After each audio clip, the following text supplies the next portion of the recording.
Shalom Bapak Ibu yang dikasihi Tuhan. Shalom. Selamat pagi semuanya. Saya percaya setiap kita yang hadir pada pagi hari ini rindu untuk datang pada Tuhan, rindu untuk memuji Tuhan. Sebelum kita mulai ibadah kita pada pagi hari ini, mari kita sama-sama datang kepada Tuhan. Terima kasih Tuhan. Kami mengucap syukur untuk kasih-Mu yang sungguh besar bagi setiap kami Tuhan. Kami bersyukur untuk pengorbanan-Mu yang sempurna bagi kami.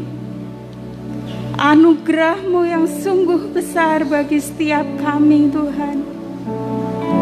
Sungguh kami bersyukur, kami bangga memiliki Engkau Tuhan.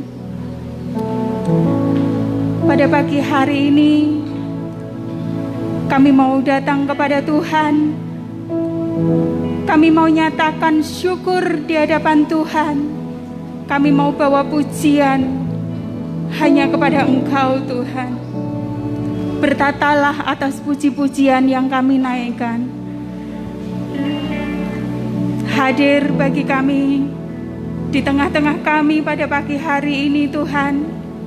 Engkau jamah setiap kami, kuatkan setiap kami Tuhan. Kiranya ibadah pada pagi hari ini Tuhan yang akan memimpin. Biarlah ibadah kami pada pagi hari ini ibadah yang berkenan di hadapan Tuhan. Tuhan disukakan, Tuhan dipermuliakan. Terima kasih Tuhan. Di dalam nama Tuhan Yesus Kristus kami berdoa dan mengucap syukur. Haleluya. Amin. Terima kasih Tuhan. Kasih-Mu sungguh besar bagi kami Tuhan. Engkau telah buktikan di atas kayu salib pengorbanan-Mu yang sempurna bagi setiap kami. Terima kasih Tuhan. Telah kulihat bukti kasih-Mu, Kau menderita gantikanku. Dengan darah-Mu Kau selamatkanku. Kini ku hidup menyenangkan-Mu. Telah kulihat bukti kasih-Mu, Kau menderita gantikanku. Dengan darah-Mu Kau selamatkanku. Kini ku hidup menyenangkan-Mu. Terlalu besar kasih-Mu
Terima kasih Tuhan.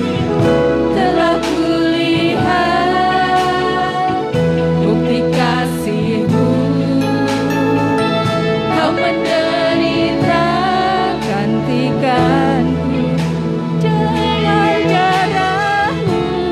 darah-Mu, Kau selamatkanku. Kini ku hidup menyenangkan-Mu. Terlalu besar kasih-Mu Bapa, pengorbanan yang Kau berikan bagiku.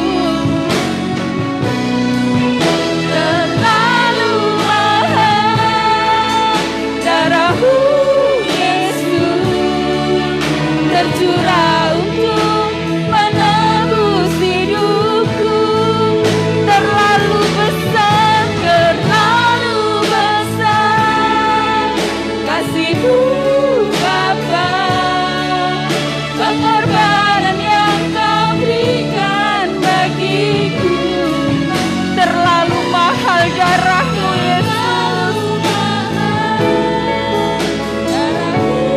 Yesus, tercurah untuk menebus hidupku.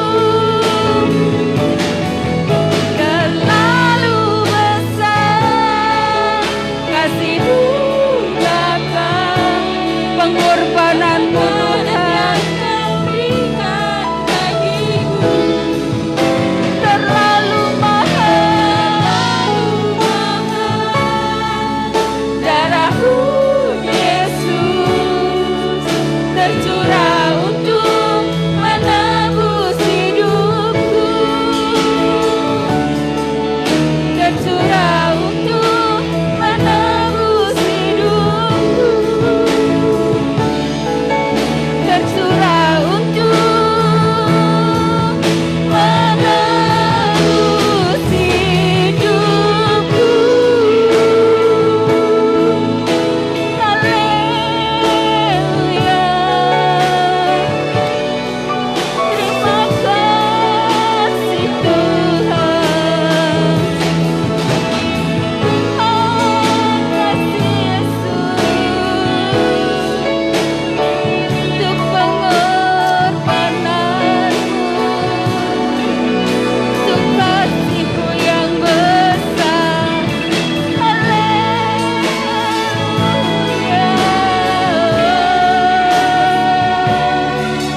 Kami bersyukur Tuhan, kami bersyukur. Terima kasih Yesus. Anugerah-Mu besar, pengorbanan-Mu sempurna. Haleluya.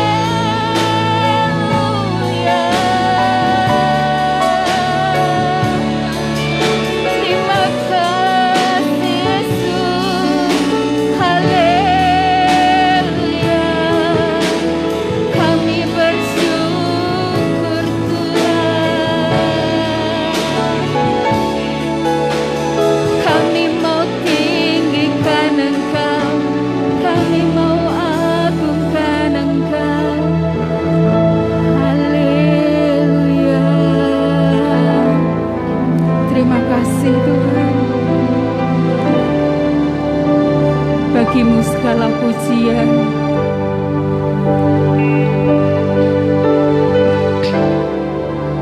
Bagi-Mu Tuhan segala pujian, hormat kemuliaan tiada ternilai. Salib-Mu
pujian, hormat, kemuliaan hanya bagi Engkau Tuhan.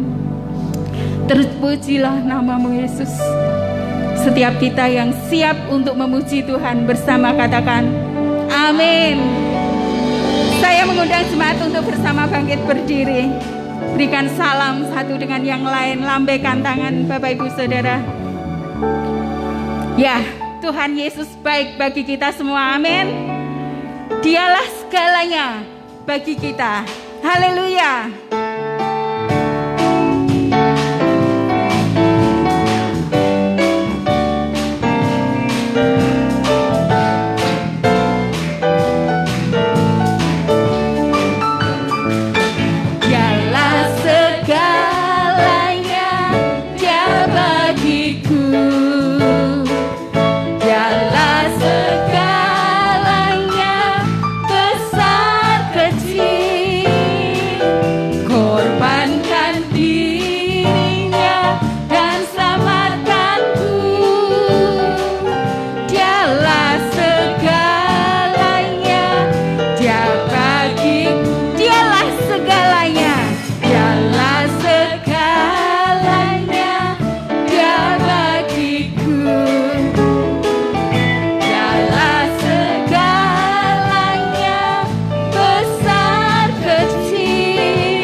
tangan yang lebih meriah lagi untuk Tuhan kita.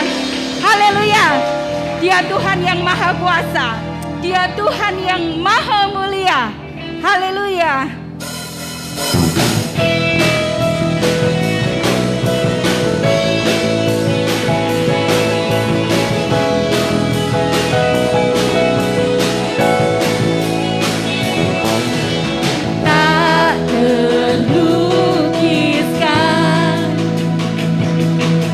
Yang kau berikan, karya termegah, tiada bandingannya. Dekat kasih-Mu, setia menjagaku. Kan ku nyatakan bahwa Yesuslah Tuhan, Maha kuasa, Maha mulia, Kau bertahta atas semesta, Maha kuasa.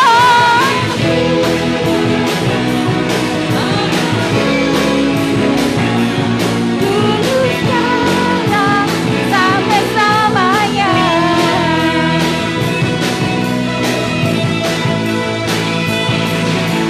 Tak terlukiskan kasih yang Kau berikan, karya termegah,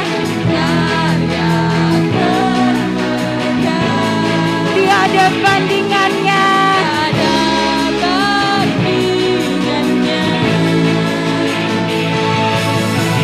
Dekat kasih-Mu, Engkau yang setia menjaga kami. Kami mau nyatakan Tuhan,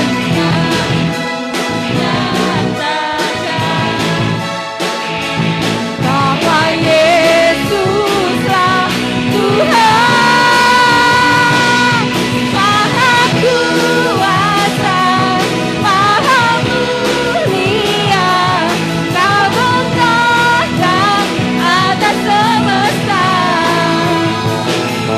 Maha kuasa, Maha mulia, dulu sekarang sampai selamanya.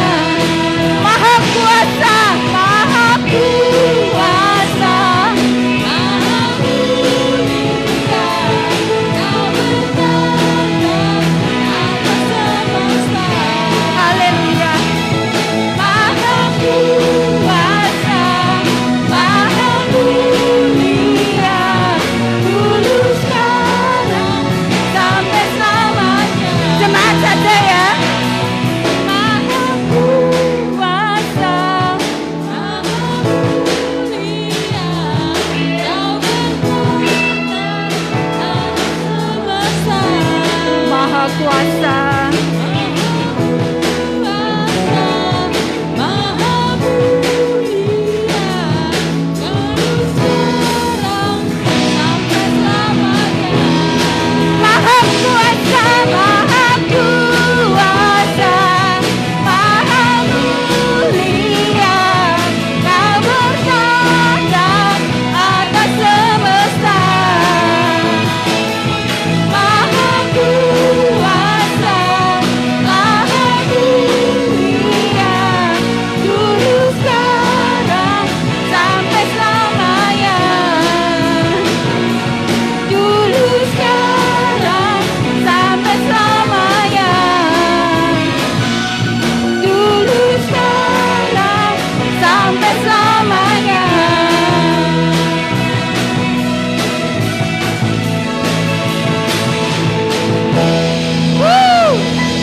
Haleluya. Silakan duduk Bapak Ibu Saudara yang dikasihi Tuhan.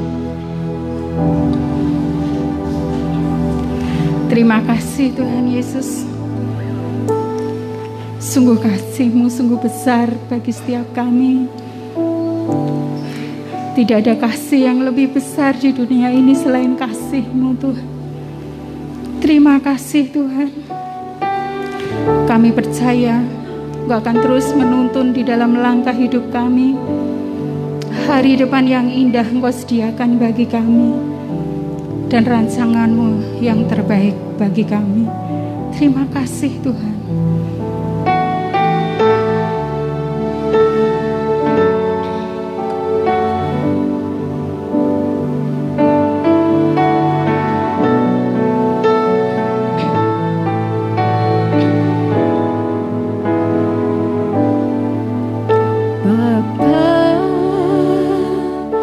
Besar sungguh kasih setiamu, nyata sungguh perlindunganmu. Tak satu kuasa mampu pisahkan aku dari kasih-Mu. Bapa, ajarku selalu hormati-Mu,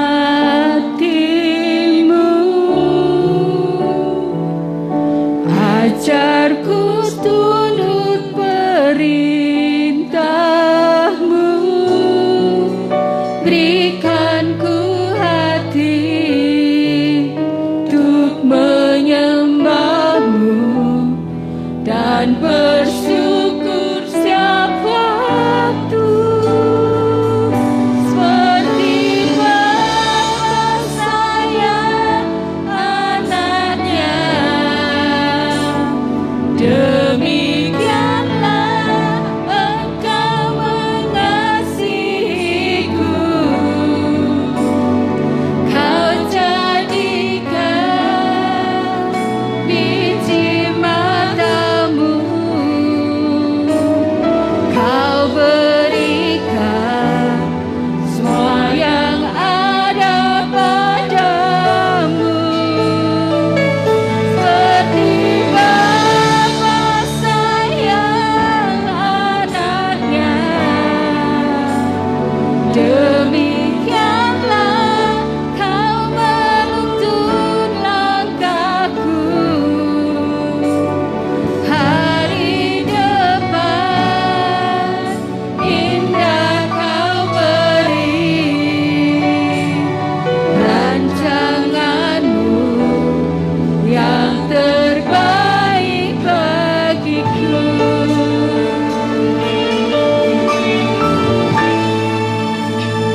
kami menyadari Engkau mengasihi kami Tuhan. Kami adalah biji mata Tuhan, berharga di mata-Mu. Bagaimana Engkau merawat kami, Engkau memelihara kami sedemikian rupa, bahkan memberikan masa depan bagi setiap kami, karena kami berharga di mata Tuhan. Saking berharganya Engkau mau mati di Kalvari untuk setiap kami, menyediakan tempat di sorga yang mulia sebagai pengharapan yang pasti dalam kekristenan kami. Bawa setiap hati kami pagi hari ini, supaya kami makin sungguh-sungguh kepada Tuhan. Di masa-masa yang sukar ini, setiap kami mengambil pilihan yang terbaik, yaitu mengutamakan Tuhan di atas segala sesuatu dalam hidup kami. Karena hanya dengan Tuhanlah kami tahu jalan-jalan yang harus kami tempuh. Engkau sumber didikan kami, Engkau sumber pengajaran dalam hidup kami. Oleh karena itu kami tidak bisa hidup, kami gak punya arah tujuan kami tanpa Tuhan berbicara bagi kami. Berbicaralah bagi kami pagi hari ini, karena kami siap untuk firman-Mu dalam nama Yesus. Haleluya, amin. Shalom Bapak Ibu, boleh angkat tanganmu yang diberkati Tuhan. Puji Tuhan ya, Anda luar biasa. Bapak Ibu yang dikasih Tuhan, saya memberikan tema pagi hari ini, didikan Tuhan, bukti kasihnya. Kalau ngomong pendidikan, saya yakin semua kita pernah sekolah, betul ya? Ada yang TK nggak lulus, paling nggak pernah TK, yang udah usia-usia lanjut nggak pernah TK langsung SD kan? Ada yang tua berarti SR, sekolah rakyat. Ketika kita melihat lagi bagaimana pengalaman-pengalaman kita di sekolah dulu, kita dididik Bapak Ibu guru kita, pasti kita merasakan ada pengalaman-pengalaman yang luar biasa. Mesti ada pelajaran-pelajaran favorit, betul ya? Wah, aku suka matematika, yang lain suka menggambar, saya suka ini, bagus. Nah, pengalaman-pengalaman di kelas kadang-kadang tidak terlupakan oleh hidup kita sampai kita tua. Mungkin yang punya pengalaman gitu ya. Ada mungkin orang tertentu yang ketika sekolah ya menjadi murid biasa-biasa saja gitu ya. Kalau ada ibu guru di sini pasti saya tahu ibu guru yang diingat muridnya adalah satu, yang paling nakal, betul ya, atau yang paling pinter. Kalau muridnya biasa-biasa saja, menengan, nggak tahu ngopo-ngopo, nggak tahu buat ulah, itu pasti cepat dilupakan. Nah, salah satu murid yang tidak pernah dilupakan guru waktu saya sekolah adalah saya. Saya bukan murid yang pintar, tetapi saya murid yang nekat. Jadi satu kali pelajaran matematika SMA, guru saya bilang begini, memberikan soalnya gampang, jawabannya itu yang sulit. Jadi nulis soal di papan tulis dengan mudahnya, gurunya yang apa pakai ada huruf lambda begitu ya, ada penurunan, naikkan gitu. Saya lihat soalnya dia udah pusing gitu loh. Kemudian saya pikir saya saja yang pusing, ternyata sekelas itu pusing juga. Ada temannya saya pikir. Kemudian guru saya mulai menantang, ayo siapa dari kalian yang maju ke depan? Bisa nggak? Siapa yang bisa? Nggak ada yang ngangkat tangan. Oke begini, siapa yang berani maju ke depan saya kasih nilai katanya. Oh saya langsung maju. Saya maju ke depan, saya tulis, ambil spidol langsung. Soalnya tulis lagi kan, soalnya banyak tuh 5 soal. Saya tulis nomor 1. Sama dengan, saya berhenti di situ. Lo kok berhenti Yos? Nggak bisa Bu. Lo nggak bisa kok maju. Katanya yang berani maju dapat nilai Bu. Guru saya heran, kok ada murid yang seperti ini gitu ya. Saya ngejar nilai kan, siapa yang berani maju dapat nilai. Kan maju belum tentu bisa, saya bilang. Saya maju sama dengan, yakin nih tulis soalnya, set. Teman-teman saya, tumben Yosua nekat matematika loh gitu ya.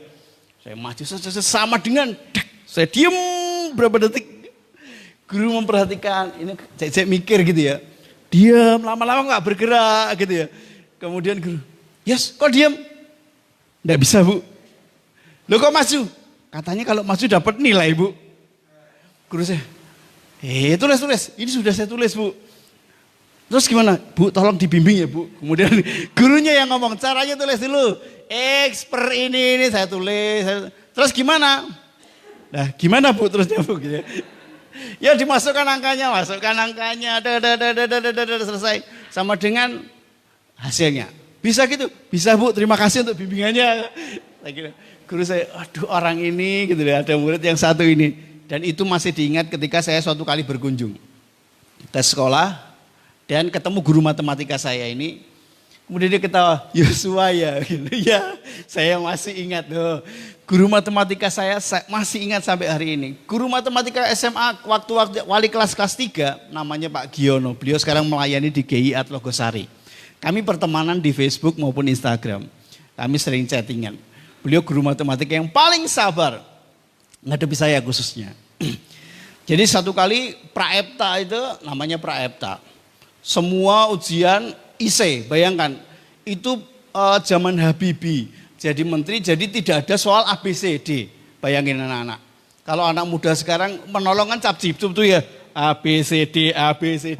Soalnya hari itu IC semua. Ini percobaan dari Pak Habibie.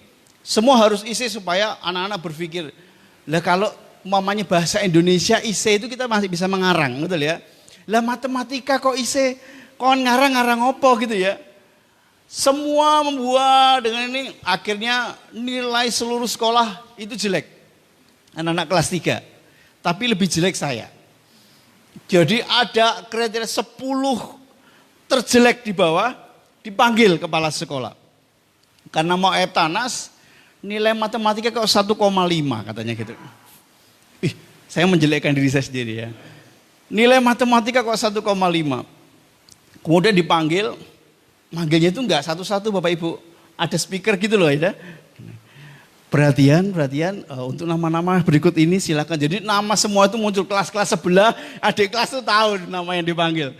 Jadi wah saya dipanggil. Pas pelajaran matematika Pak Giono. Pas pelajaran matematika, dia hanya lihat saya lihat dia, Pak permisi ya Pak ya. Sampai di kepala sekolah itu, kemudian kepala sekolah mulai marah-marah dengan 10 anak yang nilainya jelek ini. Ternyata di bawah saya masih ada, bukan sombong. Tetapi sengelek liannya saya akeh ya. Marah-marah, ini sudah mau Eptanas, kenapa nilai kok di bawah 3? Gak akan lulus, marah-marah. Yang lain ditanya, ada teman-temannya yang ditanya, kamu kenapa? Gak belajar, Eptanas kok gak belajar? Marah lagi, yang lain gak belajar Pak, yang lain gak siap Pak. Saya kan urutan kelima tuh mikir jawaban apa ya. Terus aku ngomong apa gitu ya. Aduh Tuhan kasih hikmat gitu. Semua jawab dimarahi, semua jawab. Tinggal saya. Yosua, kenapa nilaimu jelek? Saya tidak tahu Pak, saya bilang gitu. Loh kok tidak tahu? Perasaan saya benar Pak jawabnya. Tapi saya tidak tahu kalau salah ternyata jawabannya. Wah kepala sekolah, lu matematika kau pakai perasaan katanya gitu ya. Nah itu Pak, saya yakin saya bisa menjawabnya. Tapi ternyata keyakinan saya berbeda dengan keyakinan Bapak. Ternyata soalnya salah. Wah anak ini, terus kemudian saya balik. Udah pokoknya diperingatkan belajar yang banyak supaya matematikanya bagus dan Eptanas selesai. Bisa lulus semua, tidak mempermalukan sekolah. Saya masuk ke kelas, kemudian Pak Giono tanya, kenapa Yos dipanggil? Padahal dia tahu loh, mencobai saya. Dia tahu kenapa saya dipanggil, dia tahu orang yang kasih nilai dia. Pak Giono ini tanya kepada saya, Yos kenapa dipanggil? Oh enggak Pak kepala sekolah kangen sama saya. Halah dapurmu. Pak jenengan udah tahu kenapa saya dipanggil, kenapa tanya gitu loh ya. Ya itu, jadi sampai sekarang tuh kami deket karena ingat bahwa ada murid sing aneh gitu ya. Bukan maksud saya anak-anak kamu harus aneh supaya diingat guru, tidak. Saya tahu bahwa guru-guru memberikan didikan yang luar biasa. Tetapi bukankah dalam kehidupan kita sebagai orang percaya, rohani kita, Tuhan itu selalu memberikan didikan dalam kehidupan kita. Amin. Baik menyadari atau tidak disadari, melalui firman Tuhan atau melalui peristiwa-peristiwa hidup kita setiap hari. Bukankah kita melihat ada tangan Tuhan yang sedang mendidik kita? Ayat yang akan kita baca ini meneruskan dari apa yang Bu Asri yang lalu sudah sampaikan. Tetapi saya mengambil 2 ayat ini karena ayat ini berbeda dengan ayat-ayat yang sebelumnya. 2 ayat ini berbeda dengan ayat-ayat yang setelahnya. Mari kita buka bersama-sama. Nats kita, di sini sudah ada. Kita baca bersama-sama dengan suara keras. Saya minta yang sudah berumah tangga membacanya terlebih dahulu. Anak-anak nanti ya. Yuk siap. 1, 2, 3. Hai anakku, janganlah engkau menolak didikan Tuhan, dan janganlah engkau bosan akan peringatannya. Karena Tuhan memberi ajaran kepada yang dikasihinya, seperti seorang ayah kepada anak yang disayangi. Orang tua katakan amin. Sekarang anak-anak saja yang belum menikah, yang statusnya masih anak. Yuk baca bersama-sama. 1, 2, 3. Nah bentar, anak-anak kok suaranya sama kayak orang tua ya? Lebih tegas gitu ya, lebih keras. 1, 2, 3. Yes. Karena Tuhan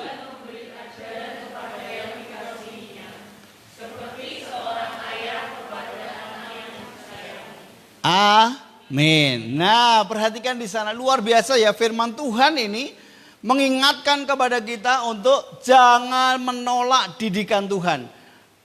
Amsal 3 ayat 11 sampai 12 ini unik karena apa? Ternyata nats tentang didikan ini sebelum Amsal juga dicatat oleh Ayub. Perhatikan Ayub pasal yang kelima ayat 17 juga mengatakan seperti ini. Sesungguhnya berbahagialah manusia yang ditegur Allah, sebab itu janganlah menolak didikan yang maha kuasa. Tidak hanya itu, di dalam perjanjian baru Ibrani pun mengutip teks ini. Yuk kita baca bersama-sama Ibrani 12 ayat 5 sampai 7. 1, 2, 3.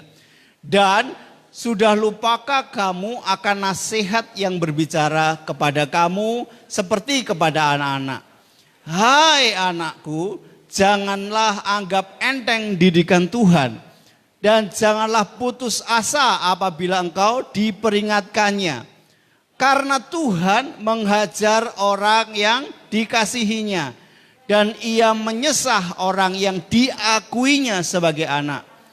Jikalau kamu harus menanggung ganjaran, Allah memperlakukan kamu seperti anak. Di manakah terdapat anak yang tidak dihajar oleh ayahnya? Amin. Perhatikan di sana bahwa 3 kali nats ini begitu penting diulang. Bagaimana sebagai orang percaya harus mendengar didikan Tuhan. Ya, bahkan di sana dikatakan, hai anakku, janganlah putus asa apabila engkau diperingatkannya. Bapak Ibu kasih Tuhan, ketika saya mencari kamus bahasa Indonesia tentang didikan, saya tidak puas karena didikan itu merupakan hasil dari sesuatu. Tetapi kemudian saya membaca dalam New International Version dan beberapa terjemahan yang lain, ini lebih dekat. Kata didikan itu lebih dekat dengan kata disiplin. Ketika diruntut akar katanya sama dengan disiplin. Nah, kalau disiplin ini bukan hal yang asing bagi kita, karena kata disiplin ini kata bahasa Inggris memang, tapi bahasa Indonesia, serapan dalam bahasa Indonesia langsung dikatakan disiplin juga. Artinya sama. Artinya apa? Menurut kamus bahasa Inggris Oxford, nggak usah bingung bahasa Inggrisnya kalau nggak tahu. Kita langsung lihat bahasa Indonesianya saja. Apa sih arti kata disiplin? Disiplin itu praktek atau melatih ya. Praktek melatih orang untuk mematuhi aturan atau kode perilaku, menggunakan hukuman untuk memperbaiki ketidaktaatan. Praktek latihan ya, cara melatih orang untuk mematuhi aturan. Jadi ada 2 kata, didikan itu artinya begini. Seorang pendidik akan memberitahukan apa yang harus dikerjakan. Ini kata didikan. Tetapi yang kedua, seorang pelatih berhak memberikan hukuman, punishment atas ketidaktaatan bagi orang-orang yang sedang disiplin. Makanya kata disiplin cenderung menghukum. Ya, kata disiplin cenderung menghukum. Hukuman yang diberikan supaya orang taat lagi kepada jalan yang harus dilakukannya. Makanya dikatakan begini, melatih orang untuk mematuhi aturan atau kode perilaku. Kode perilaku itu artinya gini, kalau orang itu disiplin, dari tingkah lakunya kelihatan. Dari cara dia membawa dirinya, dari cara dia bekerja akan kelihatan orang itu disiplin atau tidak. Jadi kata disiplin ini dalam sikap hidup kita gak bisa dibohongi. Orang di sekelilingmu akan tahu engkau orang disiplin atau enggak. Kalau kita sebagai seorang karyawan, atasan kita akan tahu kita orang disiplin atau tidak.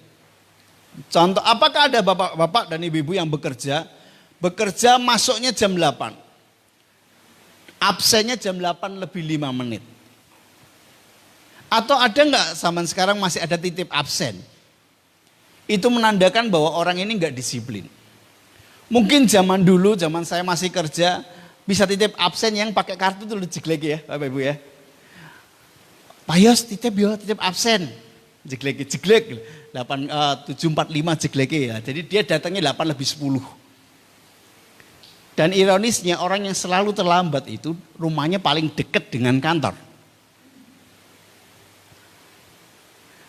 Mungkin ini terapan bagi semua orang. Orang yang paling gak pernah terlambat ke gereja itu Bu Warno. Karena paling jauh rumahnya. Iya, paling jauh.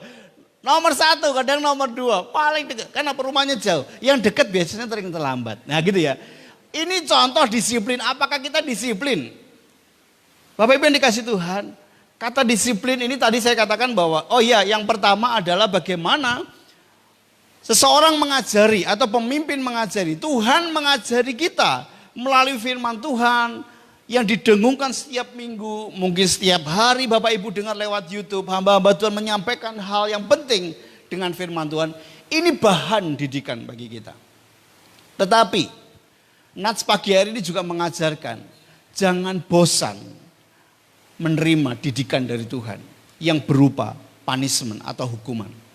Bukankah kita belajar bersama-sama sejarah bangsa Israel menolong kita mengingatkan bahwa Allah begitu concern terhadap masalah didikan.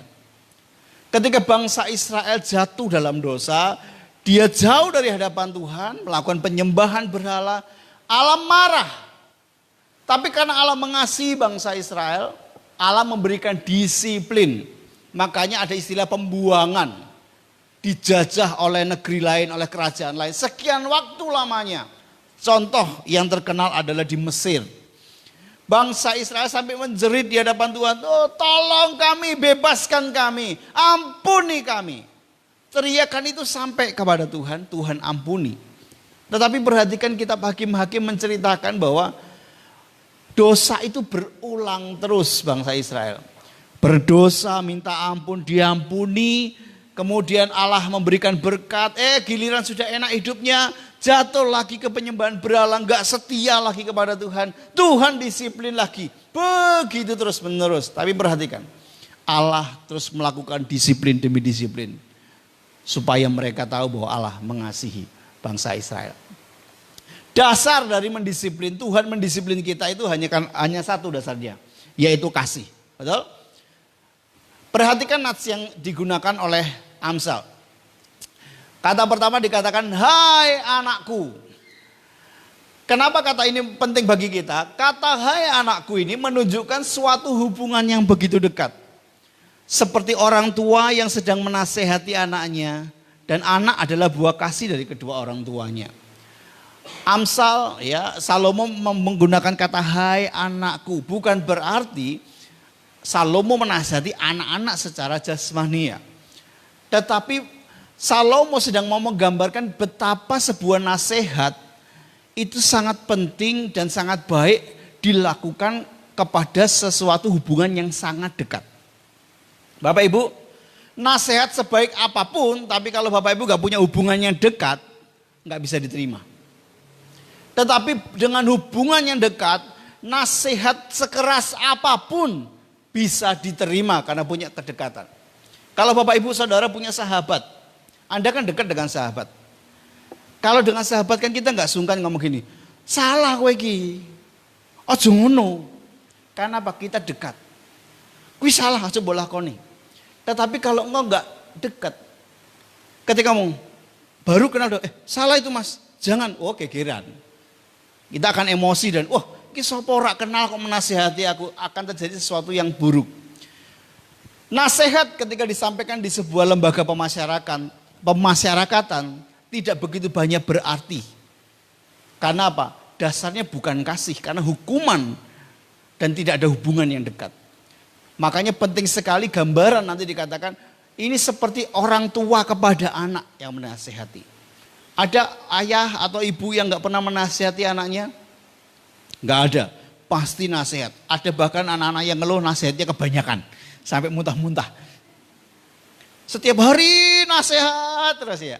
Tapi perhatikan firman Tuhan, ngomong jangan bosan kan gitu ya. Arti hai anakku, setiap kita orang percaya adalah anak-anak Allah, amin. Allah menasehatkan kita sebagai anak.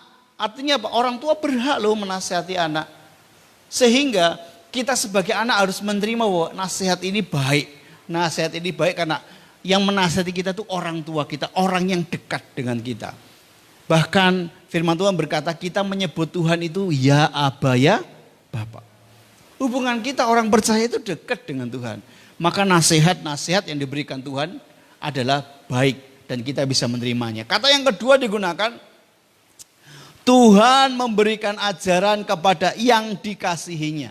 Jadi benar, dasar mendisiplin adalah kasih. Tuhan memberikan disiplin kepada setiap orang percaya karena kasihnya. Perhatikan di sana Tuhan mengajar, memberi ajaran kepada yang dikasihinya.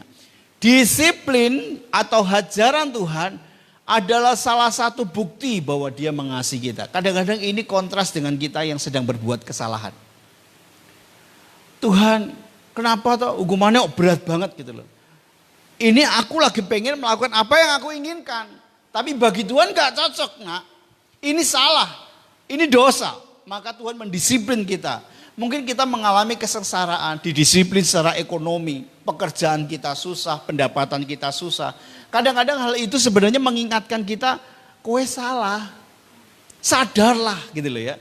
Kadang-kadang kita diberikan penyakit yang gak sembuh-sembuh, kadang di sana Tuhan sedang mengingatkan, supaya kita sadar apa yang kita salah. Itu sebagai salah satu bentuk disiplin. Jangan-jangan ada hal perintah Tuhan yang sedang kita abaikan.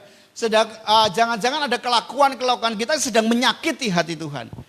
Allah sedang mendidik kita dengan menyentil sedikit dalam hidup kita. Apakah dengan terhambatnya ekonomi kita lekat lagi kepada Tuhan, sadar lagi kepada jalan-jalan Tuhan, atau masih mekengkeng? Ini namanya tegar tengkuk. Sudah dikasih penderitaan, gak mundur, gak berubah. Sudah ditegur begini rupa, gak berbalik dari jalan Tuhan. Hati-hati. Tuh kalau teguran lembut gak bisa, Tuhan akan kasihkan teguran yang lebih keras. Bapak Ibu, semakin lama kita berbalik, semakin lama pula hidup kita dipulihkan. Jadi ketika ada teguran lembut karena Allah mengasihi kita, cepat dang berbalik. Cepat ayo sadar. Supaya apa? Resikonya gak panjang. Tuhan memberikan ajaran kepada yang dikasihnya. Artinya kalau Tuhan gak mengasihi Bapak Ibu dan saya, Tuhan tuh membiarkan Bapak Ibu dan saya berbuat dosa. Dosa ora dihukum, urip karepmu, mangan karepmu. Tuhan membiarkan. Tapi selagi Tuhan masih menegur kita dan kita masih merasakan sentilan-sentilan Tuhan di dalam peristiwa-peristiwa hidup kita yang gak mengenakan, Allah mengasihi engkau. Allah masih mengasihi kita.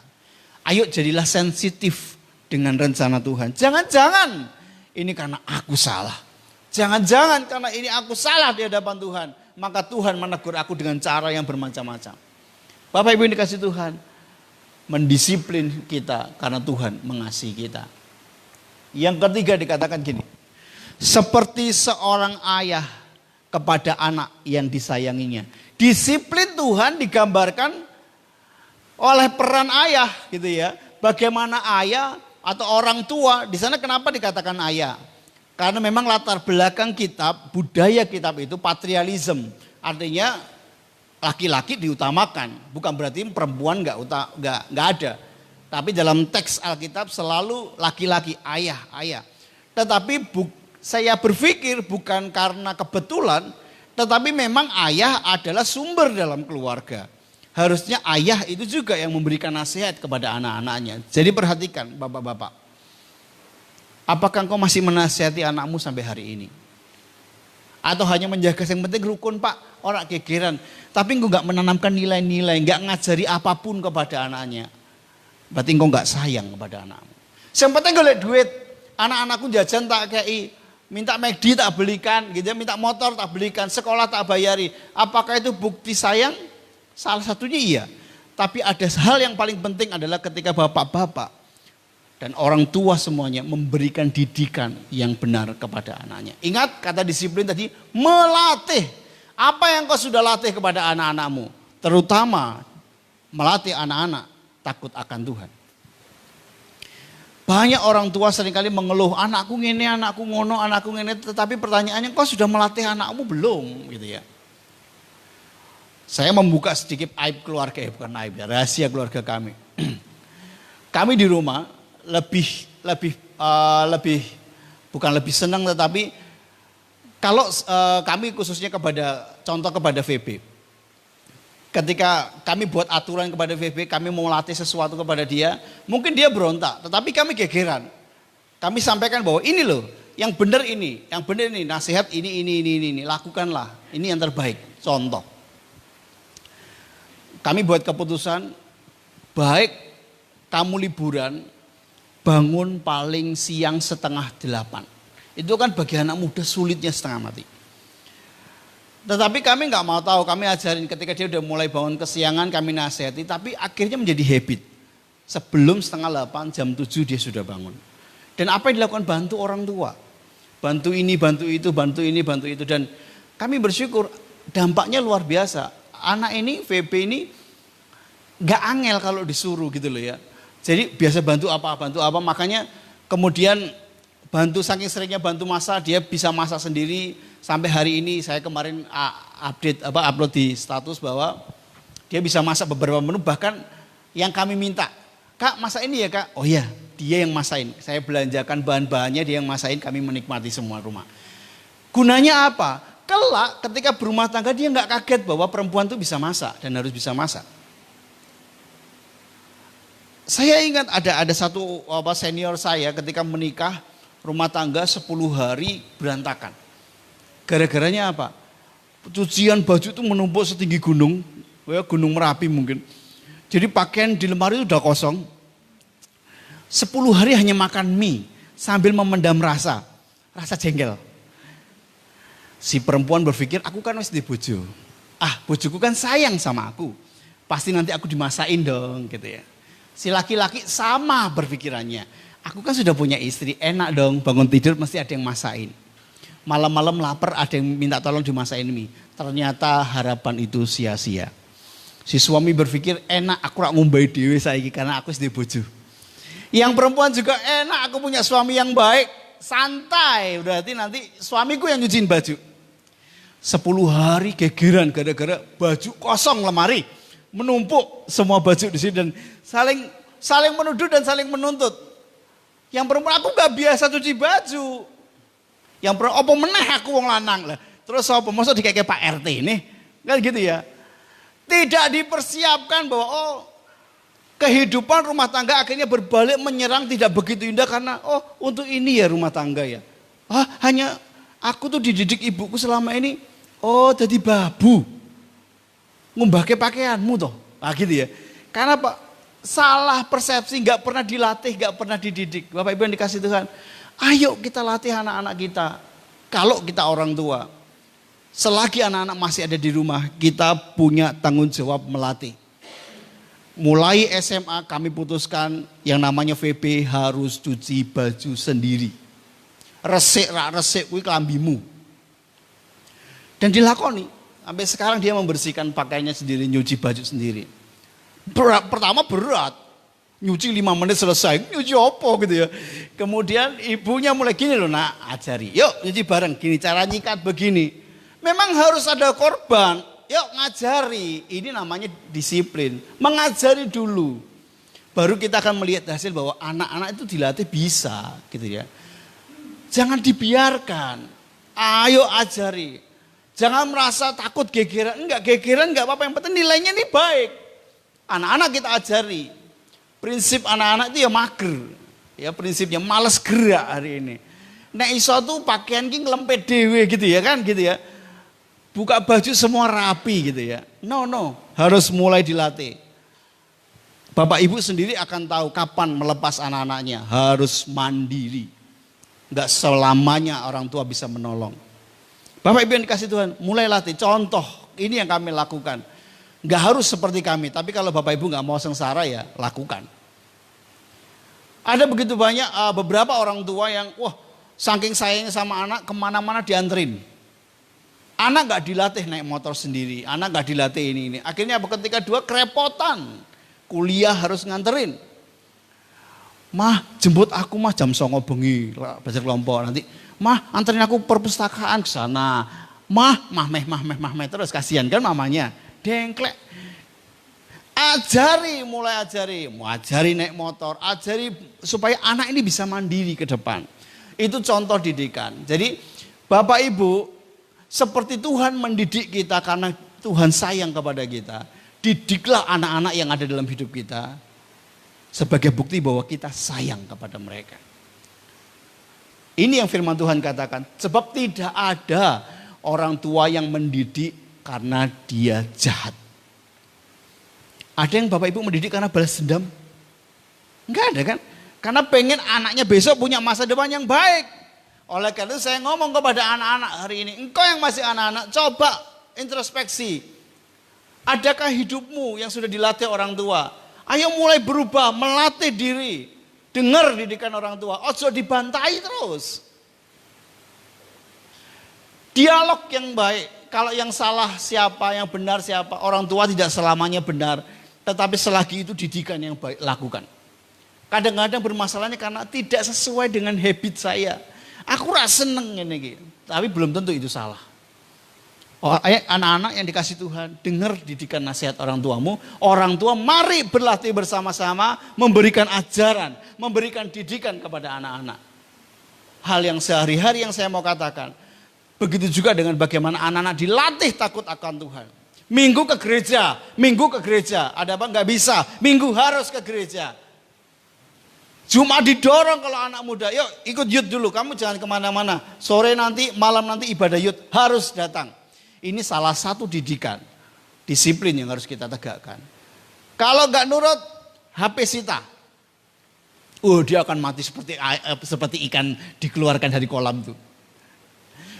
Cuma tuh HP disita, nggak main HP seminggu, stres tuh pasti. Bapak Ibu punya hak loh, HP yang belikan Bapak Ibu sendiri. Bukankah kadang-kadang kita salah sendiri ya orang tua ya. Kita yang kasih HP ke anak-anak, giliran anak-anak main HP terus kita yang susah. Padahal kita yang kasih HP. Bapak Ibu masih punya hak atas anak-anakmu. Ajar mereka supaya nggak mager. Punya keterampilan yang lain. Hari ini saatnya kita belajar bagaimana didikan itu penting. Sikap menghadapi disiplin.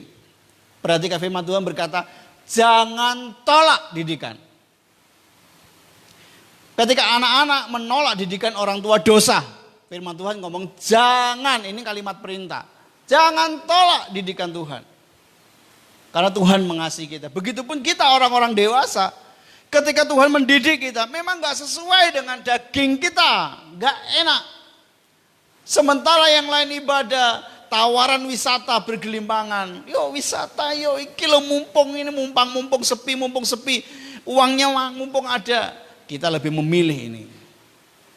Kalau Tuhan mengajar kita, jangan tolak. Terima karena Tuhan mengasihi kita. Amin. Ketika engkau diperhadapkan, tiba-tiba ekonomimu dihajar Tuhan. Engkau disadarkan oleh Tuhan. Engkau salah di bidang ini. Langsung terima. Iya Tuhan, ampuni saya mau bertobat. Yang kedua, sikap menghadapi disiplin Tuhan, jangan bosan. Itu tadi yang bilang, seperti orang tua kadang-kadang nasihatnya terlalu banyak gitu loh ya. Diulang terus. Tapi perhatikan, Amsal berkata, firman Tuhan berkata jangan bosan. Ada saatnya loh, kalau kita sebagai anak, ketika kita lepas dari orang tua, kita mandiri sendiri. Bukan kita bebas gini loh, asik orang asing menasihati. Enggak, kalian belum menyadari yang muda-muda. Ketika kau berdiri sendiri menjadi katakanlah sebagai pria, sebagai kepala rumah tangga sendiri, tetap engkau akan butuh yang namanya nasihat. Orang sing ngandani aku meneh yo gitu. Sepi rasane ra ono sing menasihati. Biasanya isu-isu wis ono sing ngene nang ngene ya, Nduk, gini. Ketika engkau berumah tangga, enggak ada lagi yang menasihati. Engkau rindu akan nasihat orang tuamu. Jadi ketika hari ini engkau bergelimangan nasihat, didikan mamahmu ngomong seko isu sampai bengi. Asal itu baik, dengarkan. Orang tuamu menasehatimu akan ajaran-ajaran yang baik dalam firman Tuhan, dengarkan. Jangan bosan. Bapak, Ibu dan saya terus setiap hari, terus setiap minggu dengar firman Tuhan. Rasanya ada yang gak enak, kayaknya menyinggung perasaan. Jangan bosan. Sebab didikan itu penting untuk mengarahkan hidup kita kepada masa depan yang jauh lebih baik. Di kelas kami, di kelas pemahaman Alkitab, saya menyampaikan satu ilustrasi begini. Bapak Ibu pasti tahu yang ada yang pernah naik pesawat atau mungkin sering naik pesawat, tahu yang namanya pramugari ya, atau pramugara yang cowok. Tugasnya apa sebelum pesawat ke atas terbang? Dia akan melakukan SOP keselamatan. Bagaimana memandu kita menggunakan pelampung keselamatan, diarahkan dengan baik. Begini nanti ada 4 pintu yang begitu ya. Ketika saya naik pesawat, saya lihat tidak banyak orang memperhatikan pramugari. Mungkin satu cuek, yang kedua sudah sering naik pesawat. Jadi abai dengan itu. Apakah pramugari itu akan bosan melakukan SOP-nya? Lapor komandan, orang nasi dong ngrungokke kok. Ora salah wis. Enggak usah pakai begini. Terus kemudian ya oke, diputuskan mulai hari ini enggak ada begitu-begituan, orang enggak dengerin. Bapak Ibu, tidak boleh bosan mereka memberikan. Itu saya anggap didikan, itu saya anggap pelatihan. Kapan berfungsinya? Ketika suatu kali pesawat itu memang benar-benar dalam keadaan darurat. Orang akan panik ketika dia tidak mendengarkan panduan dari sang pramugari atau pramugara.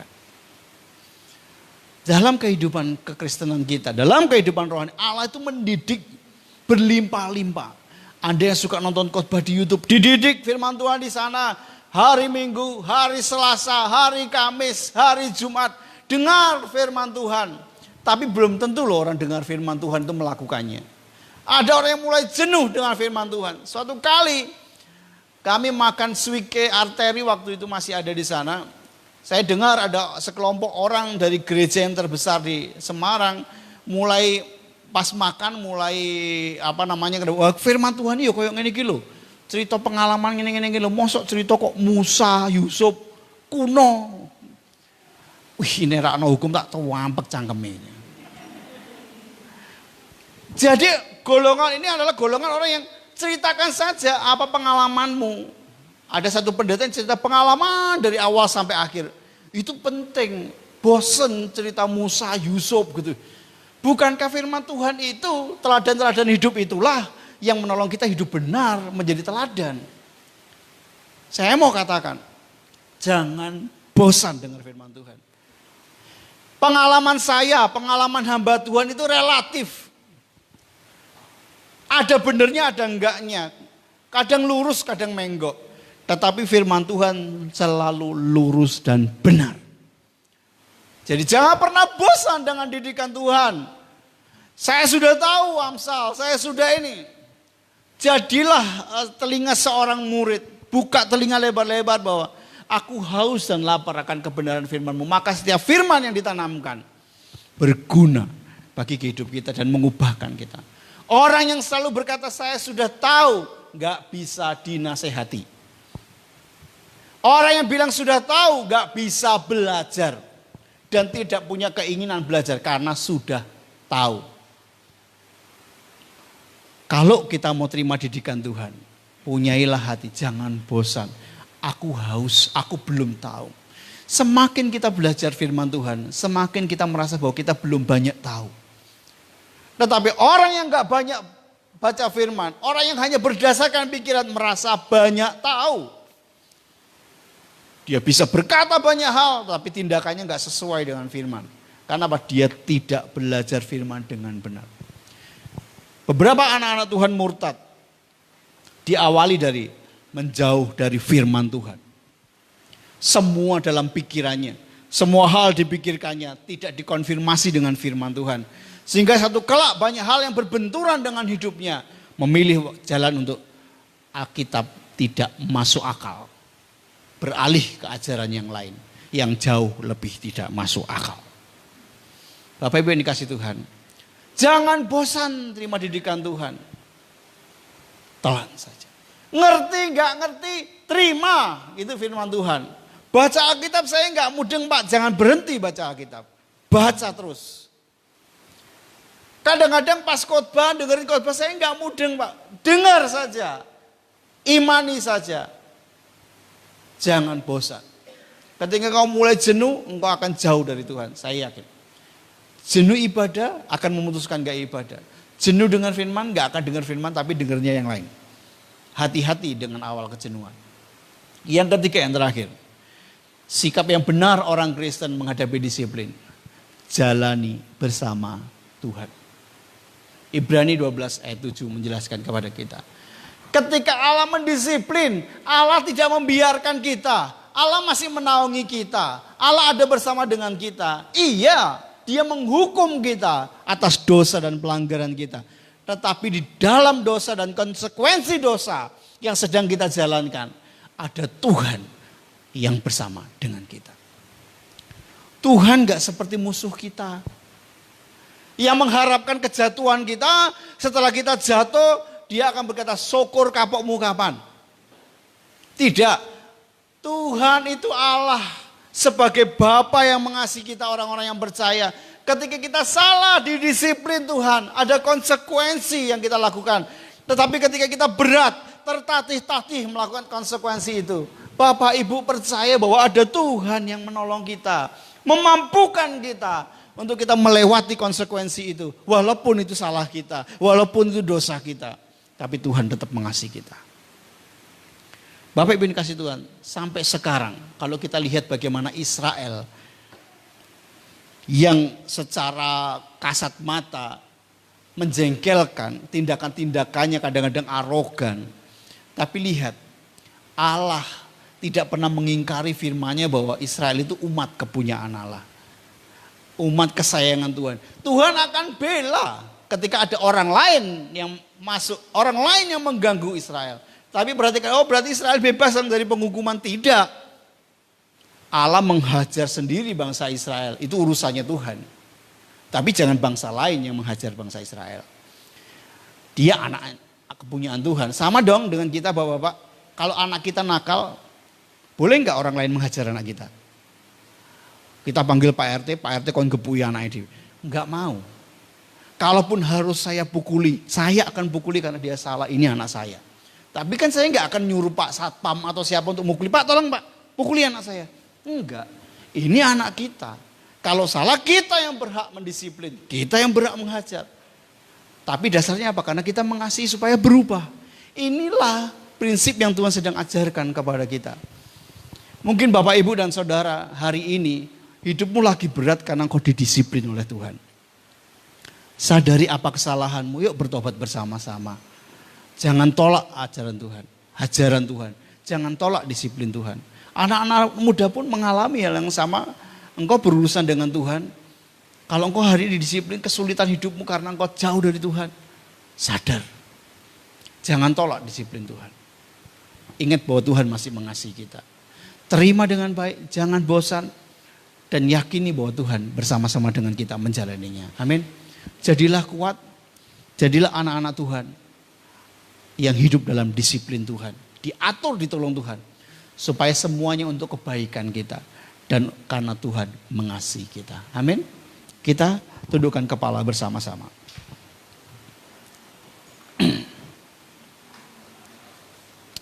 Terima kasih Tuhan. Mohon Ibu Gembala berdoa untuk firman Tuhan pagi hari ini. Yesus Tuhan.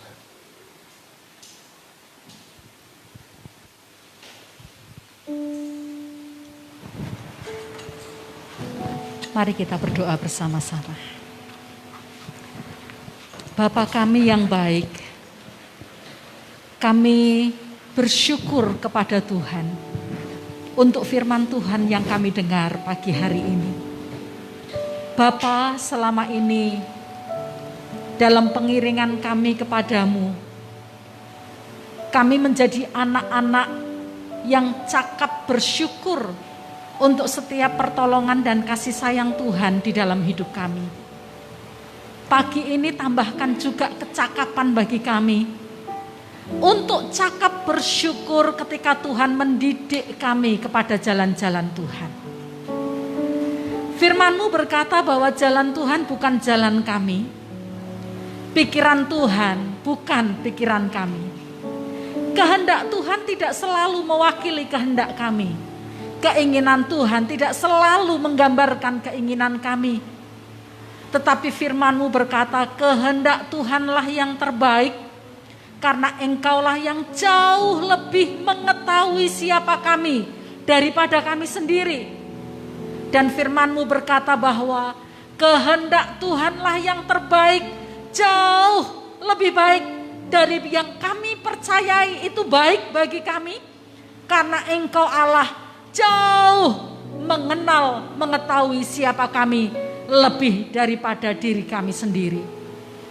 Tuhan, berikan hati yang lembut kepada kami, beri hati yang terbuka kepada kami, sehingga ketika Tuhan mulai mengajar kami, Tuhan mulai mendisiplin, mendidik kami, kami dengan rendah hati berkata, iya Tuhan, kami mau dididik, iya Tuhan, kami mau menjalani ini. Karena Tuhan punya maksud yang sangat sempurna bagi masa depan kami. Terima kasih Bapa, terima kasih. Demikian kalau sebentar kami hendak semeja dengan Tuhan, menikmati roti dan anggur yang adalah gambaran akan darah dan daging Kristus yang dicurahkan di atas kayu salib. Sesungguhnya ini adalah cara Tuhan yang lain tetapi yang utama untuk menyatakan bahwa Engkau sangat mengasihi kami. Mengasihi kami dengan cara menggantikan hukuman kami. Mengasihi kami dengan cara menyerahkan nyawa-Mu sebagai ganti nyawa kami. Pengorbanan Tuhan yang adalah salah satu cara lain Tuhan untuk berkata bahwa Allah mau mengasihi kami dengan menebus dosa-dosa kami. Berkatilah perjamuan kami pagi hari ini. Dalam nama Tuhan Yesus kami bersyukur dan berdoa. Haleluya. Amin. Bapak Ibu, kita siapkan roti dan anggur yang sudah kita terima. Yesus Tuhan.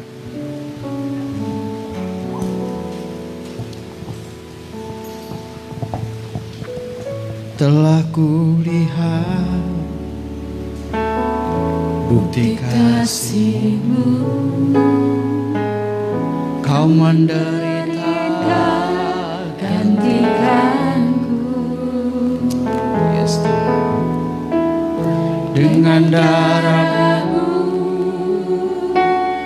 Kau selamatkanku. Kini ku hidup menyenangkan-Mu. Terlalu besar, terlalu besar kasih-Mu Bapa, pengorbanan yang Kau berikan bagiku. Terlalu mahal darah-Mu Yesus, tercurah untuk menebus hidupku. Mari saya undang bangkit berdiri bersama-sama. Yesus Tuhan, katakan telah kulihat, telah kulihat bukti kasih-Mu, Kau menderita gantikanku. Sambil mengingat pengorbanan Kristus, dengan darah-Mu selamatkanku. Diriku hidup menyenangkan, terlalu besar, terlalu besar kasih-Mu Bapa. Pengorbanan yang Kau berikan bagiku besar, selalu mahal. Darah-Mu Yesus tercurah untuk menebus hidup. Terlalu besar,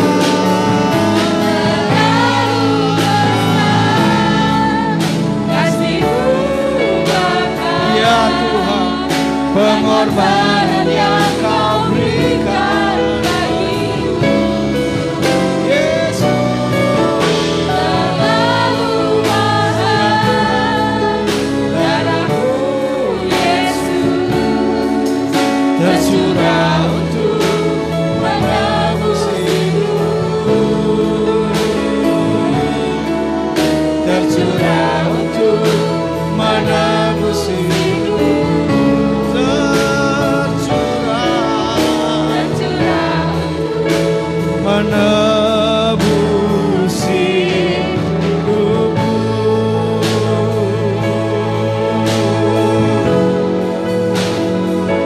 Yesus, Yesus.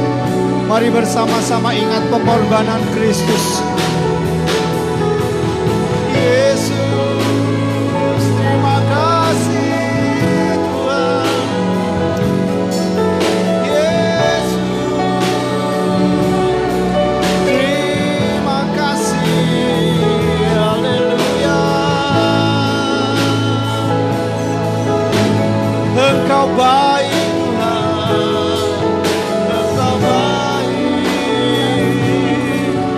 Yesus,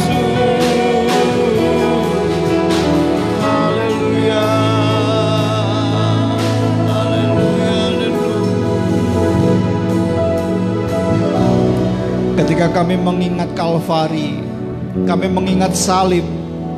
Salib itulah bukti keseimbangan antara disiplin dengan kasih yang Kau teladankan kepada setiap kami. Bagaimana Kau tegas terhadap dosa, tetapi Kau mengasihi orang-orang yang berbuat dosa.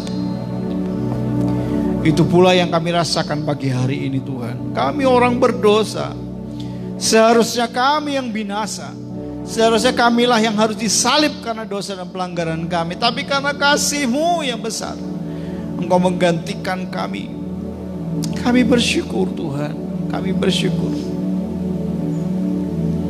Terima kasih Tuhan. Di tangan kami ada roti yang melambangkan tubuh Kristus.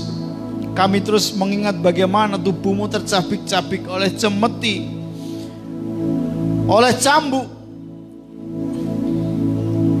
yang menempa tubuh-Mu, sehingga daging-daging-Mu terlepas dari tubuh-Mu Tuhan. Betapa Engkau menderita semuanya untuk kami. Hari ini kami bersyukur Tuhan. Setiap kali kami mengingat pengorbanan-Mu di Kalvari, mengangkat tubuh Kristus sebagai tanda bahwa kami memuliakan pengorbanan Kristus di atas segala sesuatu. Terima kasih Tuhan, terima kasih. Bapak Ibu yang dikasihi Tuhan, di tangan-Mu adalah tubuh Tuhan yang sudah berkorban untuk kita semuanya. Maknai setiap pengorbanan Kristus dengan sikap hidup yang benar di hadapan Tuhan.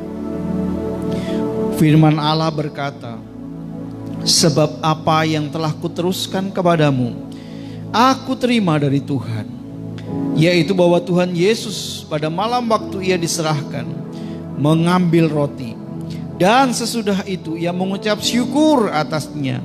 Ia memecah-mecahkannya dan berkata, inilah tubuhku yang diserahkan bagi kamu.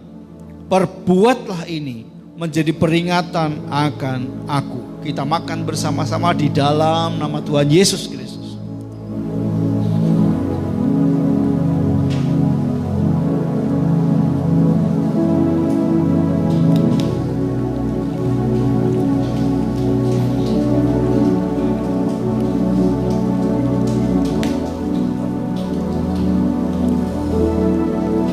Yesus Tuhan, di tangan kami ada cawan yang melambangkan darah-Mu yang tercurah. Bagaimana Engkau di Kalvari digantung di atas kayu salib, dan darah-Mu terus menetes ke bumi sampai habis, menunjukkan bahwa kasih-Mu, pengorbanan-Mu total bagi kami orang-orang yang berdosa. Kami bersyukur Tuhan, kami bersyukur. Darah-Mu yang menyucikan kami, darah-Mu yang mentahirkan dari kenajisan-kenajisan kami. Darah-Mu juga Tuhan yang menyembuhkan segala sakit penyakit kami. Kami percaya dan kami mau beriman. Kelegaan yang baru,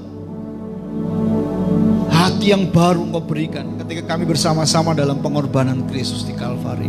Pagi hari ini, Engkaulah yang melihat hati kami yang membawa cawan-cawan pengorbanan Kristus. Kami rindu Tuhan, pemulihan demi pemulihan boleh terjadi atas hidup kami. Firman Allah berkata, demikian juga Ia mengambil cawan sesudah makan lalu berkata, cawan ini adalah perjanjian baru yang dimeteraikan oleh darah-Ku. Perbuatlah ini setiap kali kamu meminumnya menjadi peringatan akan Aku. Sebab setiap kali kamu makan roti ini dan minum cawan ini, kamu memberitakan kematian Tuhan sampai Ia datang. Kita minum bersama-sama di dalam nama Yesus Kristus.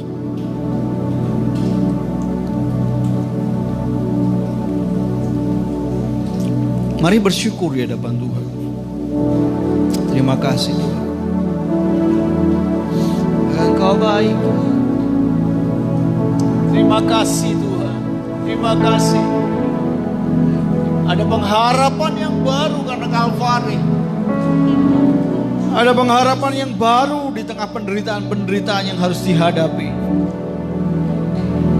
Karena pengorbanan Kristus membuka jalan yang lebar untuk kesuksesan kami. Pengorbanan Yesus di Kalvari membuka jalan yang lebar untuk setiap kami orang-orang percaya datang dan dekat kepada Tuhan. Terima kasih Tuhan, terima kasih. Kami bersyukur karena kami boleh bersekutu dengan tubuh dan darah Tuhan. Dan ajar kami setiap kali kami bersekutu dengan tubuh dan darah Tuhan, menghargai pengorbanan Kristus dengan hidup yang benar, hidup yang terus sesuai dengan kehendak Tuhan, sehingga kami tidak menyakiti hati Tuhan, tidak menyalibkan Engkau untuk yang kedua kalinya. Terima kasih Tuhan, terima kasih. Hanya di dalam nama Yesus kami bersyukur, kami berdoa. Haleluya, amin. Silakan duduk Bapak Ibu.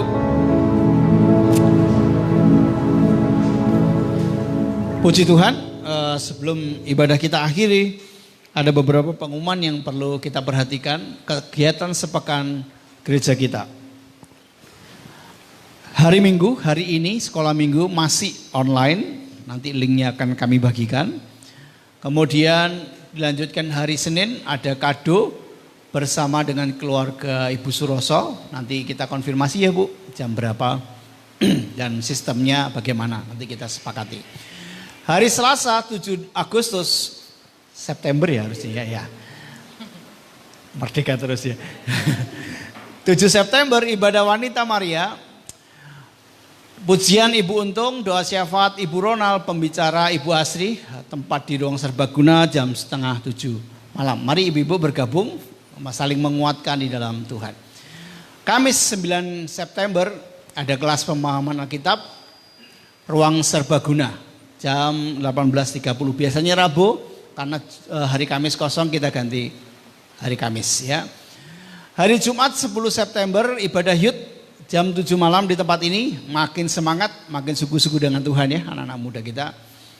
Hari Sabtu ada latihan pujian dan musik untuk ibadah raya. Hari Minggu kita berjumpa lagi dalam ibadah minggu kedua yang akan dilayani oleh pujian Saudari Lia, singers Saudari Elis dan Saudari Elsa, pemusik Bapak Walen, Bapak Danu, Saudara Ian dan Bapak Yosua. Aser Bapak dan Ibu Irawan, LCD Saudari VB. Iya. Udah selesai? Habis? Oke. Bapak Ibu, ada bantuan Pak Niko kemarin bercerita, beliau keluarga mau pindah ke Mojokerto. Kita akan support dalam waktu dekat beliau akan pindah, kiranya makin sungguh-sungguh walaupun kita berjauhan, tetapi kita berdoa masing-masing kita masih terikat di dalam persekutuan di dalam Tuhan. Amin. Sukses semuanya, Elsa dan keluarga, biarlah semuanya memulai hidup yang baru, jalan Tuhan. Saya percaya ini disiplin, tetapi ini jalan Tuhan untuk keluarga ini makin baik lagi, makin diberkati oleh Tuhan. Amin. Kita keluarga dalam Tuhan, kita saling mendoakan supaya kesuksesan saudara kita menjadi kesuksesan kita bersama-sama. Kita bersama-sama berdoa mengakhiri ibadah kita. Dengan penuh syukur kita datang kepada Tuhan. Terima kasih Tuhan, terima kasih Tuhan. Engkau baik bagi kami. Kami bersyukur atas kasih dan kemurahan Tuhan. Kami bersyukur bahwa Engkau tak pernah meninggalkan kami. Terima kasih Tuhan, terima kasih Tuhan. Terima kasih Engkau baik bagi kami. Katakan bersama-sama, bersamamu Bapa, bersamamu Bapa, ku lewati semua perkenananmu ya, teguhkan hatiku. Engkau yang bertindak, Engkau yang bertindak,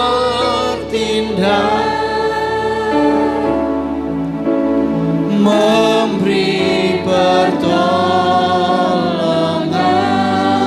Haleluya. Anugerah-Mu besar melimpah. Sekali lagi saya undang bangkit berdiri bersama-sama. Dengan segenap hati katakan bersamamu Bapa, bersamamu Bapa, ku lewati semua. Yesus perkenananmu ya, teguhkan hatiku. Haleluya. Kami percaya Tuhan. Haleluya. Memberi pertolongan. Anugerah-Mu besar melimpah baik. Anugerah-Mu besar, Yesus Tuhan.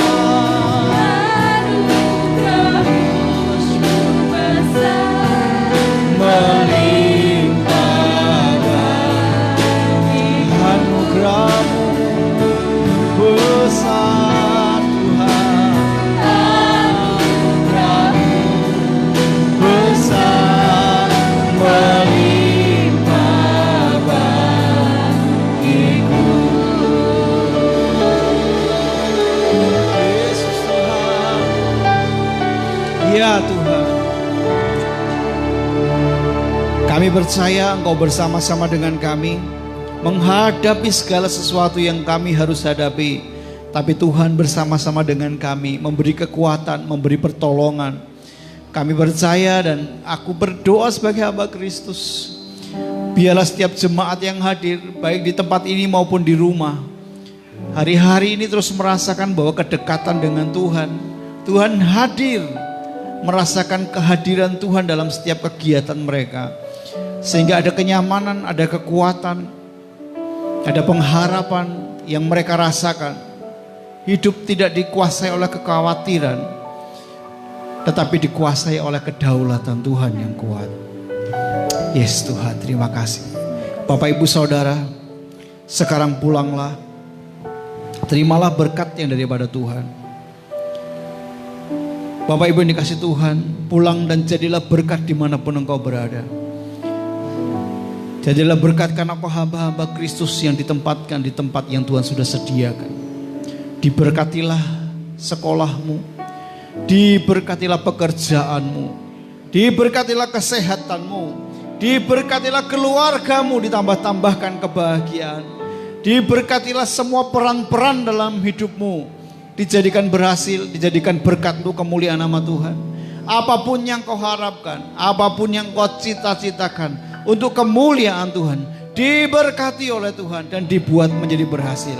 Pulanglah, terimalah berkat kasih karunia dari Allah Bapa di surga, keselamatan dalam Yesus Kristus, persekutuan yang manis dari Roh Kudus menyertai engkau sekarang sampai selama-lamanya, hingga Tuhan Yesus datang yang kedua kalinya. Di dalam nama Yesus yang percaya, beriman bersama berkata, amin. Tuhan Yesus memberkati. Berikan lambaian tanganmu. Kiranya